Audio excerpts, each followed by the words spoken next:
که دو که جیوی په 35 سال بونه بناوی موسی حسین و فرمانبر بویا ریوبریا اوقاف دو که او وکو سرپرستیارک یاوریا وان حجا کریا بو ولایت سعودیه هجیا بجین کو روزا پیشن بجی حجیا کدیه پارزگاه دو که به اگر جلطا دلی گیان خوش دست دا بو لباجار مکه لولایت سعودیه آنکو گل اف بریندار بود بنا دو حالت این حجین پارزگاه دو که افصال حج دا بجین بریندار و گیان خوش دست داینه جعل کدم و پشتی کو وزارت پرورده حکومت ما کردستان الروزا پیشنبه انجام قوناغ خلا دوی قوناغ شش آماده را گاندین الپارزگاه دو که 20.7 ساده رجا در چونه بو یا قطابین قوناغ ششین خلا دوی رده بر پرورده پارزگاه دو که جد بیجیتن کو اف رجا هنه برآوردید یک سال در بازبوی رجا برز بویش بر کو سال در بازبوی دا 17 ساده بویا افسال 20 ساده علاوه سه پلیان برستل لگریا هر افریقا روزا جهانیا برا گشتنه یا ساخلمی الجهان الپارزگاه دوی که جوی هل کفته ایرو دم جمر 11 اسپیده لهولا ساخلمی ده کنفرانس که تاساس کردن و دوی کنفرانس دا دی آمارن برا گشتن ساخلمی دوی که هنا برچاف کردن یا کو خدمت آوی 122 الپارزگاه دوی که کو خدمت نخوشات کتر نخوشه که بجین نخوش بیتن مال دایان جه کی نشد بکاری قصد نخوش خانه بکتن اف خدمت 122 اکثر قصد وی نخوشید کت پشتی کو شلای نخوشی و اوت نرا گاندن بله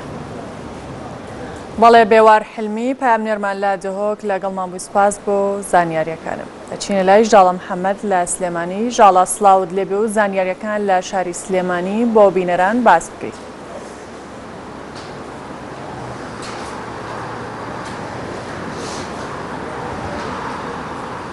ژاڵە گوێت لە منە؟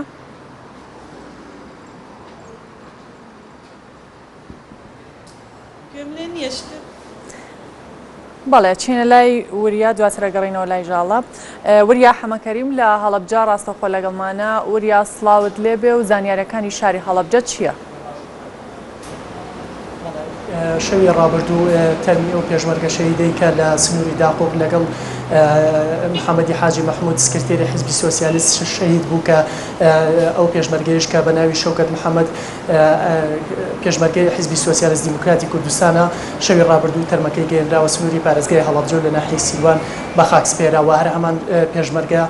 لە ڕابردوودا دوو برای تریشی پێشمەرگە بوون و شەهید بوون کە یەک لە براکانی لە مووسڵ شەهید بووە و هەر شەوی ڕابردوو هاوڵاتیەک لە نەخۆشخانەی گشتی هەڵەبجە گیانی لەدەستدا کە سوکارەکەی هۆکارەکەی بۆ کەمتەرخەمی پزیشکەکان دەگەڕێنەوە و کە سوکارەکەی باز لەوە دەکەن کە سکاڵایان لەسەر وەزارەتی تەندروستی و بەڕێوەبەرایەتی تەندروستی هەڵەبجە هەیە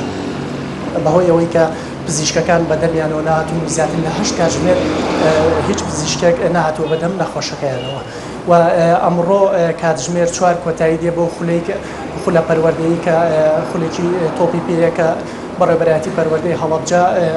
خولەکەی کردوێتەوە بۆ چواریانەی وەرزشی و قوتابخانەی تۆپی پێ کە یەکەم خولە لەسەر ئاستی هەرێمی کوردستان حەوت دادوەر بەکارهێنراوە لە نێو یاریگادا وا بڕیارە سبەینێ هەریەکە لە بزوتنەوەی گۆڕانی یەکێتی نیشتیمانی کوردستان سەردانی بزوتنەوەی ئیسلامی بکەن بۆ دابشکردنی ئەو پۆستانەی کە تاکو ئێستا لە سنووری پارێزگای هەڵەبجە دابەش نەکراوە بە جۆرەی زانیاریەکان بزوتنەوەی ئیسلامی پێ ناچێت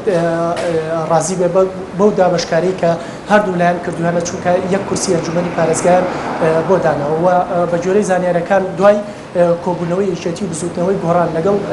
بزوتنەوەی ئیسلامی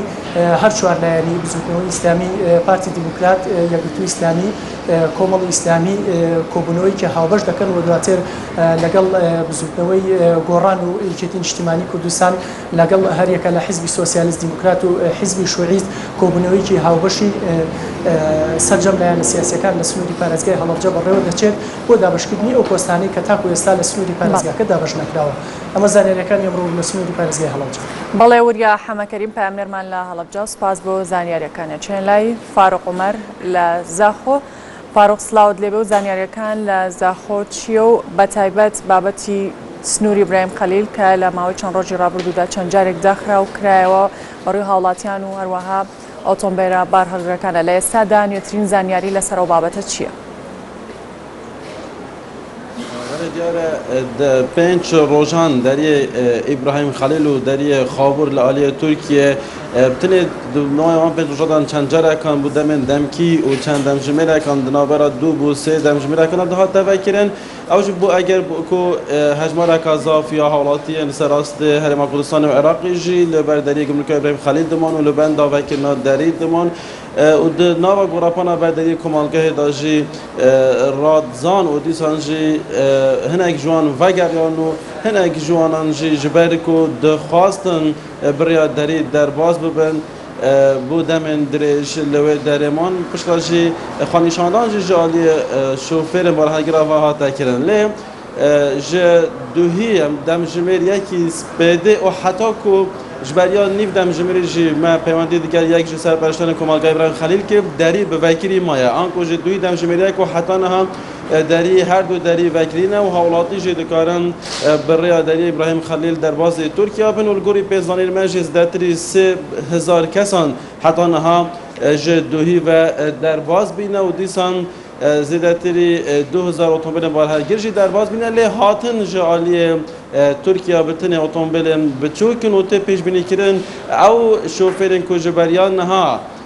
مان گرتن را گهاندین آنکو گرف گرتن بوند کو اپراسیون بین را کرن مینا کو تی گوتن ایرو اپراسیون سر جزیره بین را کرن و تی پیش بینی کرن او شوفر جی ایدی در بازی هرم کردستان بن او هیچ آماجه یک جی حتی نهانینه لیسان دری به تا گرتن آنکو دنها داری و کو جاران آسایی وکیلی و معامله نولاتیان تین ابره برم. اتخاصم آماده به چندی جلکم ده همان دم دادگل سازدان و گران فیلم فستیوالا دوی که کوسیامین فیلم فستیوالا لسنور قضا خوش جبر کو سیج در هنرن هریب ناودنگ سر است قضا زاخو دیسان پارزگاه دوی که هرما کردستان جی ده هر سه فستیوال در رولن سرکی دیدن جوان کامیران به تاسیب دیسان شوکت امین کرکی و سهیم خلیفه کو یک جوان در هنران ده یکم فستیوال داجی فیلم نوی مازنترین خلات به دست برخستم مینا کوان دو گوت جهاتو با گوتن کو دوام فیلم فستیوال دا بشه که فستیوال لزاخو به انجام دان لی دنها دا کو سیام فیلم فستیوال جی حتی نها هیچ بشه که جوان نهاتی زاخو الگوری او دبیجن چکرنا فیلم سینمایی گهاندنا پیام که جبوی حالاتن لی حتی نها مخابن جبر نبونا هولن شانو و دیسان ین سینمای نکارینه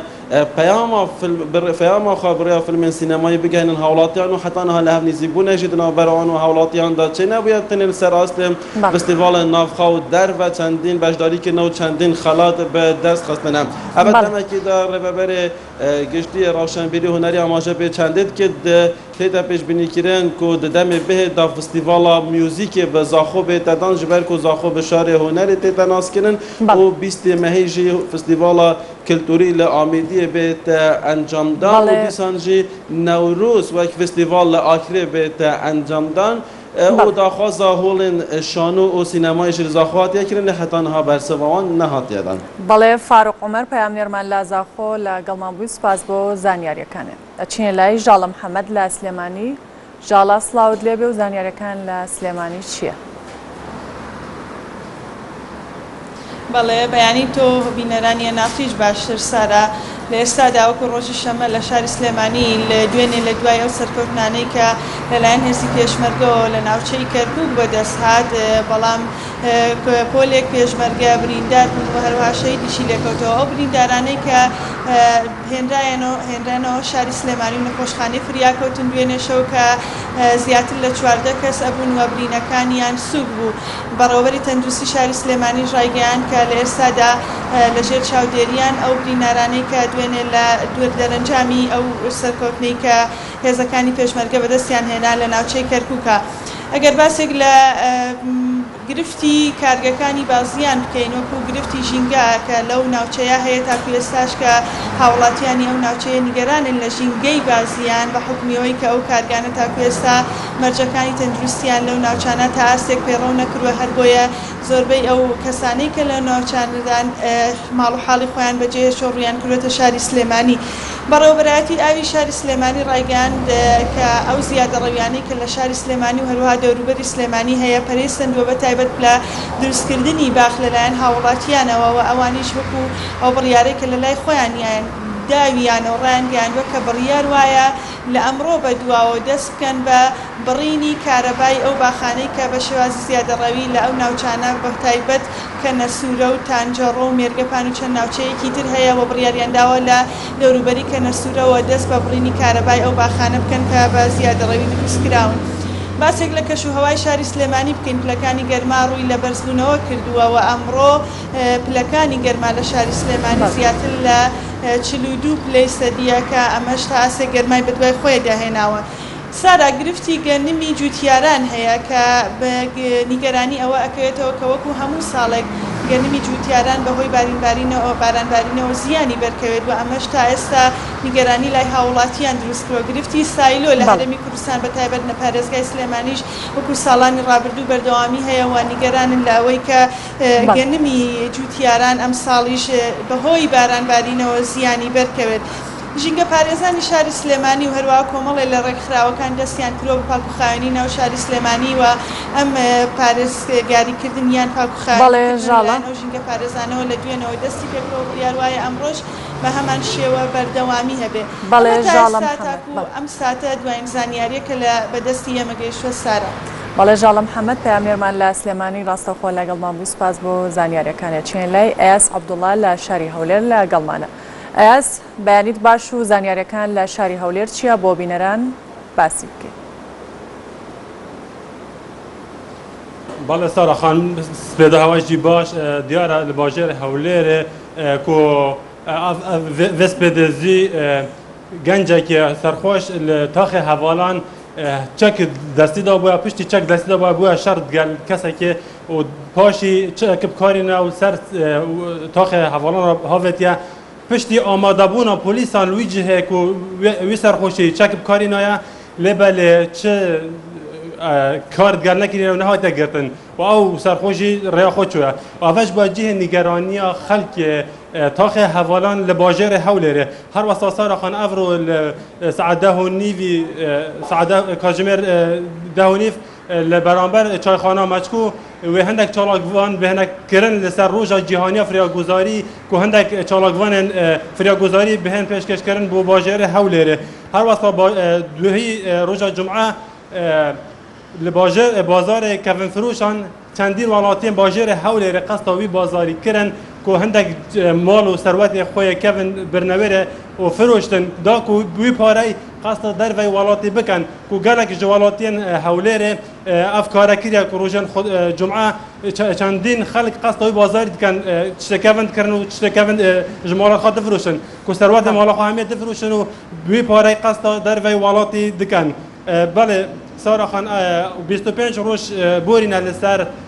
لجنه نویسینا دستوری تنها نجویانه دانشمند خانه کرینه و اولی بوده جه نگرانی وانا و دوبیشن ما اندام پارلمان را گهانده که ام دانشمند خواه انجام بدهینه و لیبل سرکاتی پارلمانی و پارلمان حتی ها بدنگ باید برانبر لجنه نویسینا دستوری و اولی حتی ها 25 روز بورینه تنها نجویانه بله سارا خان اوابون زانیارین باجر هەولێرێ. بەڵێ ئەیاس عەبدوڵڵا پەیامنێرمان لە هەولێر سوپاس بۆ زانیاریەکانە. خۆشەویستان وچانێک و دواتر هاوکارم شوان بە شێوەزاری کرمانجی هەواڵەکانتان پێشکەشەکە.